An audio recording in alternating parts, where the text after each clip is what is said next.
Bonsoir à toutes et à tous, heureux de vous retrouver pour la tranche info en direct sur votre antenne Canal 10 Télévision avec au programme de cette soirée Info 10, le journal local et régional qui sera suivi du Focus, une heure de débrief sur l'actualité locale et on parlera notamment de la situation des agriculteurs du département qui est plus ou moins catastrophique. On parlera aussi du milieu de l'énergie et des mouvements qui se préparent à EDF Archipel Guadeloupe, mais pour l'instant place à l'actu.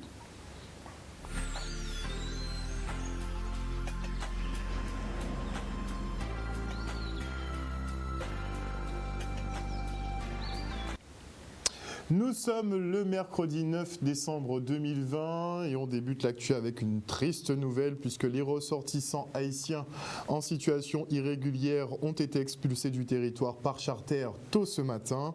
Un éloignement acté suite aux décisions du tribunal administratif de Basse-Terre et de la Cour européenne des droits de l'homme qui ont rejeté la demande en référé liberté du collectif de la défense pour la défense.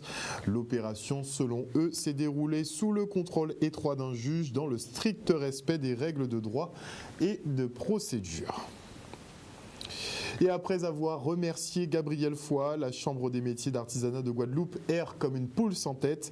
Malgré le départ du président, le mouvement social qui bloque le fonctionnement de la CMA se poursuit.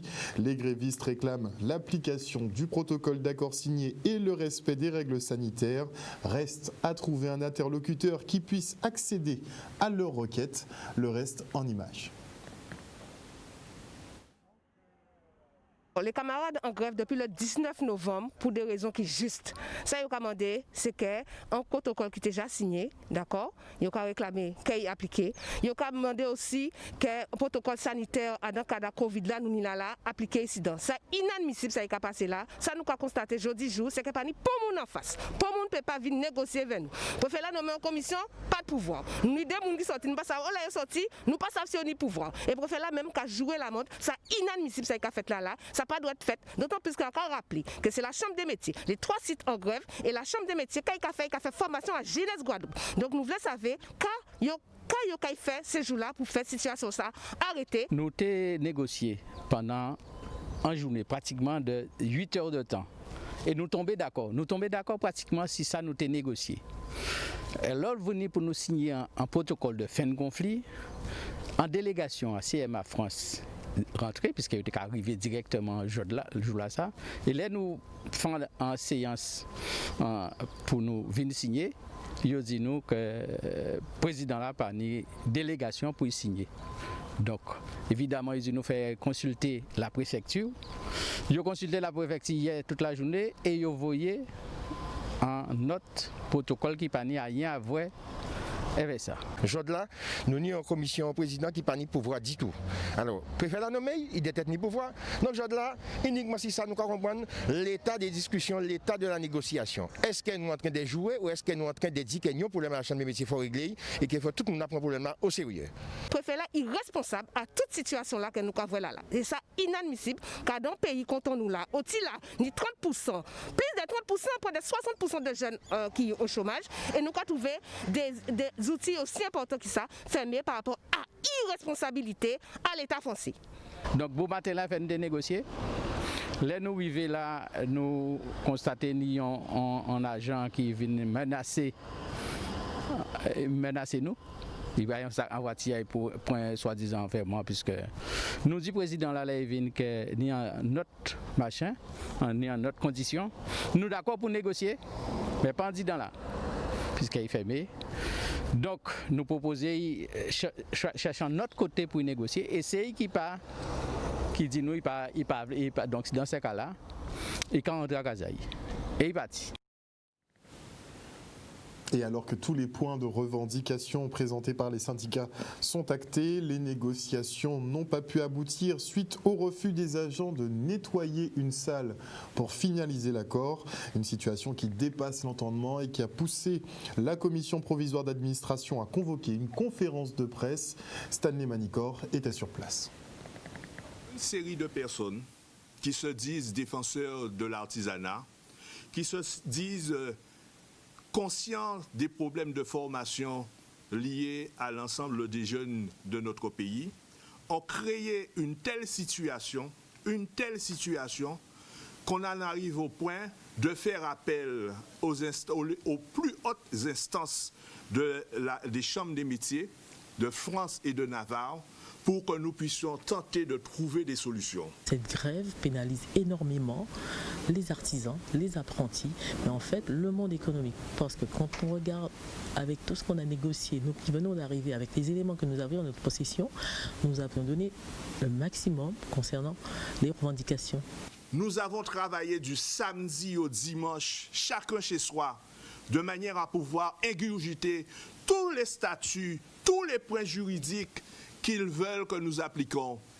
Et justement, les réponses, ils ont eu ces réponses parce qu'ils ont demandé à ce que les statuts soient pleinement appliqués.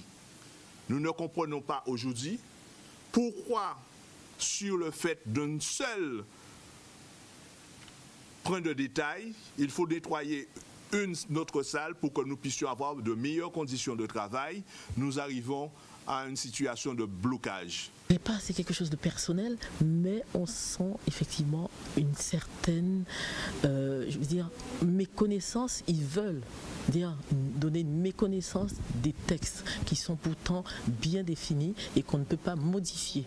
Nous, on doit respecter le cadre juridique qui est donné concernant les statuts et concernant la réglementation concernant de la Chambre des métiers. Et lorsque ça ne marche pas dans leur sens, ils créent une situation chaotique pour qu'on ne puisse revenir encore une fois aux élections jusqu'à ce qu'ils aient le résultat qu'ils souhaitent avoir, devenir président. Donc quand ils se rasent le matin, ils se disent « quand est-ce que je serai bien président ?» Ils n'arrêtent pas d'y penser. Ils se retrouvent depuis le 19 novembre, ne pas pouvoir accéder à la Chambre pour pouvoir avoir la formation, avoir à s'inscrire pour les examens. Avoir le dossier il y en a qui pour des contrats, ils ne peuvent même pas venir remplir les éléments au niveau du service administratif parce que la chambre est bloquée. Elle risque de vite regretter Gabriel Foy. Et afin de lutter contre l'islamisme radical et les séparatismes, le gouvernement tente de réduire drastiquement l'école à la maison. Jusqu'à maintenant, les familles devaient juste formuler une demande auprès de la mairie et c'était une affaire réglée. À la rentrée 2021, il faudra bénéficier d'une dérogation de type enfants malades, handicapés, sportifs de haut niveau, artistes ou encore des parents itinérants vivant loin de l'école la plus proche. Une restriction qui ne plaît pas à tous les parents, dont ceux qui étaient mobilisés ce matin devant la préfecture de Basse-Terre. Le reportage d'Olivier Félix. Et les parents qui enseignent à leurs enfants l'école à la maison, l'amour de la nature et tout ça là, ce que ne fait pas les écoles en cours, tout ça là va être fichu. Et si cette loi passe, ça veut dire que nous sommes face à un défi majeur parce que vivre, ça ne veut pas dire seulement avoir de l'argent et prendre soin de sa famille, mais vivre veut dire aussi être conscient que nous dépendons d'un ensemble d'entités et que nous avons des devoirs de protection et d'entretien envers ces entités et que nous devons transmettre ce savoir à nos enfants, et ce que ne remplit pas le système éducatif qui est en cours. Cette réforme, elle est très grave. On sait qu'on n'a pas les moyens aujourd'hui d'assurer la sécurité des enfants dans les écoles publiques. Comme j'ai dit, il y a du harcèlement scolaire, il y a de l'échec scolaire, il y a beaucoup de choses, c'est déjà très difficile pour le corps enseignant. Et aujourd'hui, on voudrait forcer des familles qui finalement n'ont pas besoin de ce système-là, qui arrivent à s'épanouir différemment. On veut les obliger à rejoindre les écoles, alors que c'est pas nécessaire et que c'est apporter encore plus de difficultés pour le corps enseignant qui a déjà beaucoup de mal. Qu'a songé la famille Dia? La famille Dia n'avait jamais envoyé leur enfant à l'école de ce système parce qu'ils trouvaient que le système n'était pas responsable vis-à-vis de l'éducation conforme qu'il faut transmettre aux enfants vis-à-vis d'un ensemble de valeurs. On prépare nos enfants à être juste des gens qui vont servir, développer la société, gagner de l'argent, mais en matière de savoir-vivre, la protection de la vie, même le respect mutuel et autres, on nous forme juste à être comme des robots qui sont là pour pouvoir exécuter des choses. Alors que lorsqu'on pratique, comme la famille Dia fait, enseigner à leurs enfants des valeurs qui sont spécifiques à l'identité de leurs aïeux, à l'identité de la culture, de la protection de la nature et valorisation de la nature, c'est-à-dire dans ces écoles, on apprend aux enfants à être en contact avec la nature, à protéger la nature, à développer le jardin, à faire l'artisanat. Tout ça, ça permet à l'enfant d'avoir une autre dimension qui est en symbiose avec le respect mutuel de la nature. J'ai rejoint l'association IEF, Co-Schooling en Guadeloupe. Ils sont très mobilisés. À savoir aussi que dans l'Hexagone, ils sont très mobilisés. En Martinique aussi, actuellement, il y a un mouvement par rapport à ça. On ne va pas lâcher l'affaire parce que ce projet de loi ne doit pas passer. On doit absolument préserver nos libertés. Projet de loi qui a atterri effectivement aujourd'hui à l'Assemblée pour être étudié. Et nous sommes donc partis à votre rencontre, savoir si vous êtes pour ou contre cette fameuse école à la maison. Les réponses dans le micro-trottoir de Michel Depape. Je pense que ça peut être favorable selon l'éducation qu'on veut offrir à ses enfants. Personnellement, je suis pour, oui. Pourquoi ? Ça peut garantir une certaine sécurité, en particulier avec le contexte actuel. Je pense que ça peut être une bonne chose. Après, il y a les pour et les contre. Comme dans toute chose, moi je dirais pour. Parce que pour moi, quand un enfant apprend à l'école, c'est plus restreint parce que le professeur doit s'occuper de tous les enfants. Okay? Alors que l'école à la maison, l'enfant est concentré sur lui-même et peut apprendre de manière plus efficace, je pense. Et plus rapide aussi. Les enfants n'apprennent pas, mais non. Donc à l'école ou à la maison, il n'y a pas de différence. Mais ça dépend, c'est-à-dire que si vous êtes un professionnel de l'éducation nationale, vous pouvez, mais quand vous ne l'êtes pas, moi je conseille de scolariser les enfants parce que vous prenez un risque, à mon avis, que vous pouvez regretter plus tard. Non, parce que les enfants ont besoin d'être accompagnés avec deux autres enfants, donc je ne pense pas, non. Pour moi, non. Je ne pense pas que ce soit très efficace, l'enfant est quand même mieux à l'école. Parce que l'enseignant, avec surtout des enfants qui sont ou en maternelle ou en élémentaire, vu que l'affectif est quand même très important dans la relation avec le pédagogue, il vaut mieux que l'enfant soit hors du contexte familial pour tout ce qui est apprentissage scolaire. Après, il y a le renforcement à la maison, mais pour les jeunes enfants, je ne pense pas que ce soit très efficace et très bien parce qu'il y a la tension qui va monter dans le milieu familial. Enfin, voilà, ça demande une certaine discipline et on sait très bien que c'est quand même compliqué. Mais qui fera les devoirs, qui aidera les enfants? La personne est qualifiée. Moi, je pense que c'est les gens sont formés pour ça. Je pense, il y a des gens formés pour chaque métier. Donc, s'ils ont fait des études, oui, mais sinon, je pense que l'éducation nationale, on a toujours été à l'école. Moi, je suis contre. Vaut mieux l'enfant soit à l'école normalement.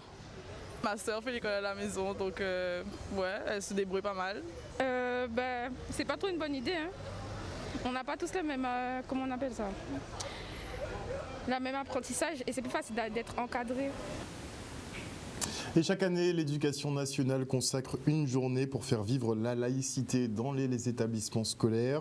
Ce principe garantit la liberté de conscience et celle de manifester ses convictions dans les limites du respect de l'ordre public. Il entraîne donc la séparation des institutions et organisations religieuses, mais aussi l'égalité de tous devant la loi, quelles que soient leurs croyances ou convictions.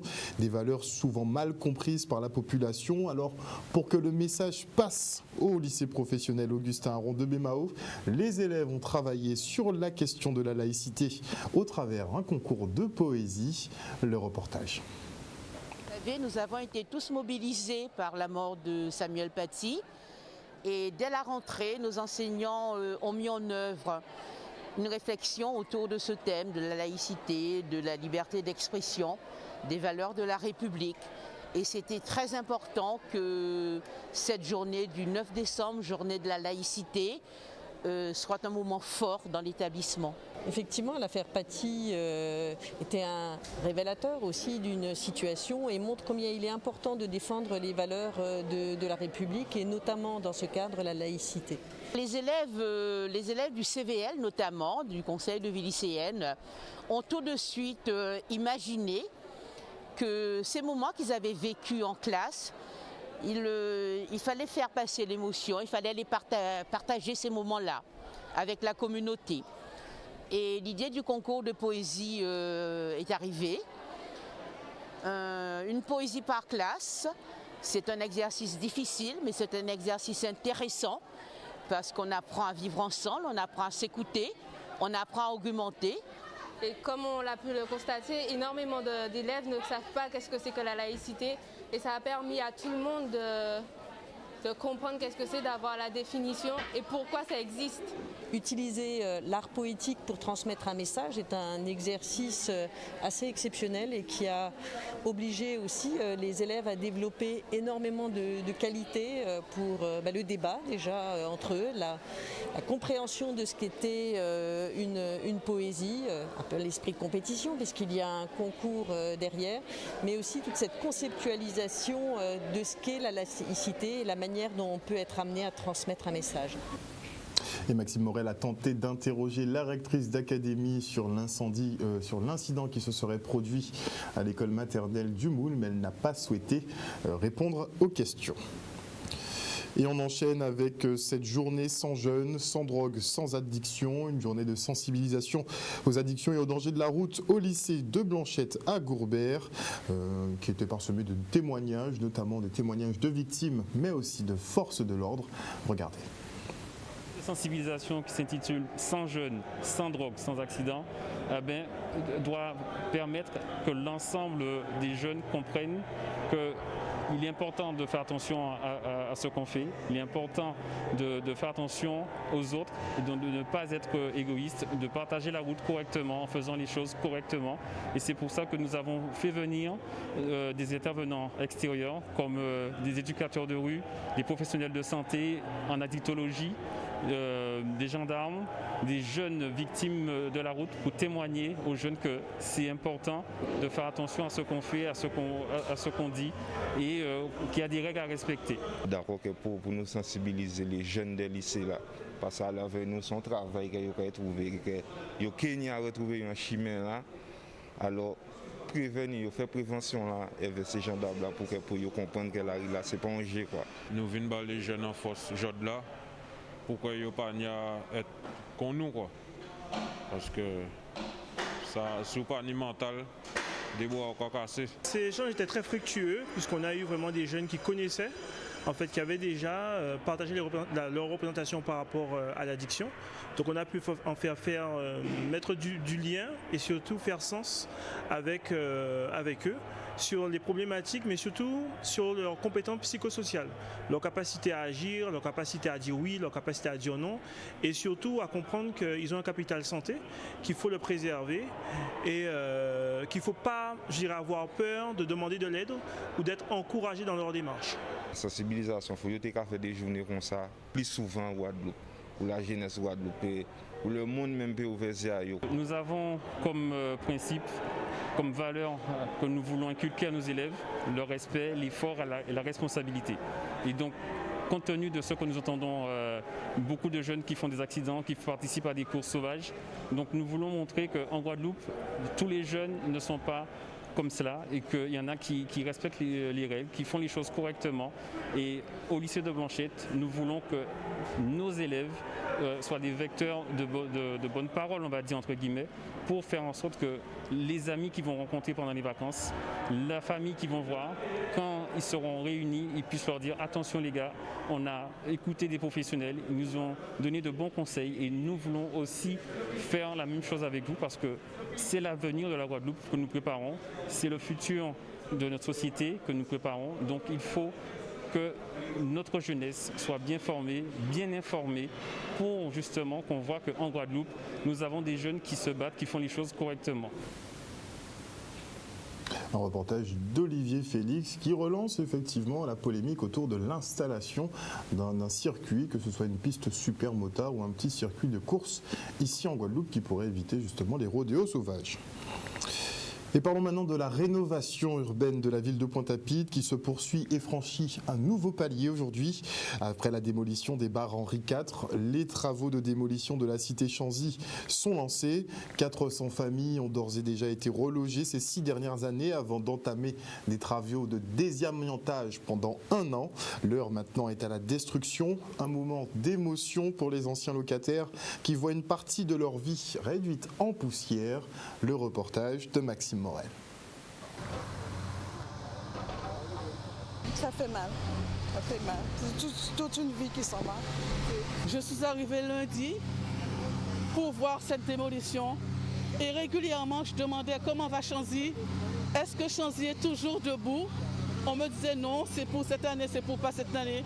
et je me trouve là, c'est comme si je perdais quelque chose de fort. Vraiment, c'est un deuil, c'est une souffrance. Voilà.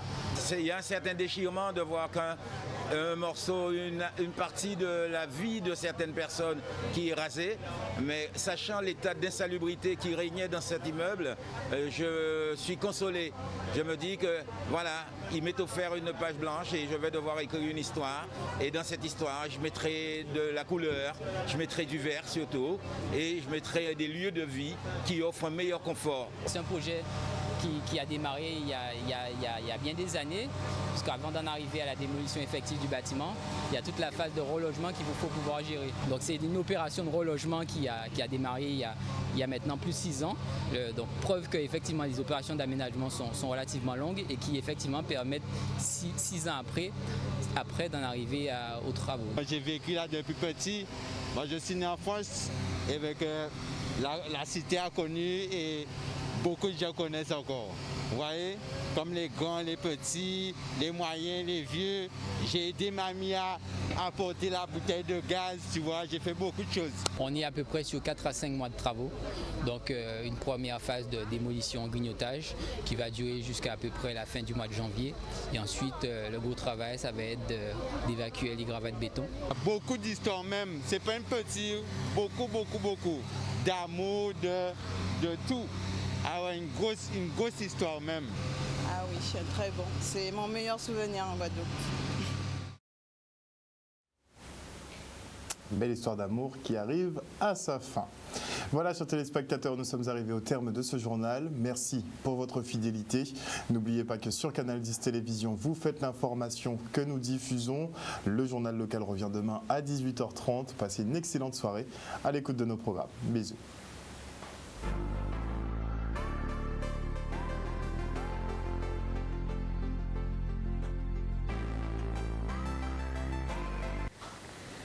À venir dans la tranche info sur Canal 10, le focus, 1 heure de débrief sur l'actualité locale et vous l'aurez compris, au niveau social, franchement, ça commence à bouillir un petit peu ici en Guadeloupe. Je recevrai normalement une délégation d'agriculteurs qui voient un peu la misère ces temps-ci, notamment avec les dernières intempéries qui ont encore frappé au niveau du Nord Grande Terre. Ça n'arrange pas leur situation. On a aussi les salariés de l'énergie, d'EDF Archipel Guadeloupe qui se posent énormément de questions sur leur devenir, puisqu'on est en passe de digitalisation. Vous le savez, donc il y a beaucoup d'emplois qui risquent de sauter. Donc à quelle sauce ils vont être mangés, ils nous en parleront. Et avant la coupure pub, je dis bonsoir à Teddy Bamberg, bonsoir à Lydia Luce, bonsoir à notre général Franck Abar, bonsoir à Kitoun Cyprien, bonsoir à Dominique Landry, bonsoir à Marie-Hélène Borès, bonsoir à Fabien Nebo, bonsoir à Hélène Radrimassa, bonsoir à Marcy, bonsoir à Willem Cancel, bonsoir aux réfugiés poétiques, bonsoir à qui d'autre? À Florlan Negrestati, bonsoir à Otep Kemit, à Dani Coco des îles Coco, bonsoir à Marie Neige également, bonsoir à Ampassav Mako, bonsoir à bonsoir à Guylaine Adrien, bonsoir à Georges Messager, ça fait plaisir de te voir connecté Georges, bonsoir à Steve Francius, bonsoir à Dimitri Gobardon, toujours connecté monsieur Gobardon, bonsoir à Tesserise également toujours présente, bonsoir à Mikey's Sweezy et bonsoir à Patrice Antoine. J'espère que vous vous portez tous très bien. Merci de nous suivre sur les réseaux et merci à tous ceux qui nous suivent sur l'antenne de Canal 10 Télévision. On se quitte pour une page de publicité et on revient avec le focus.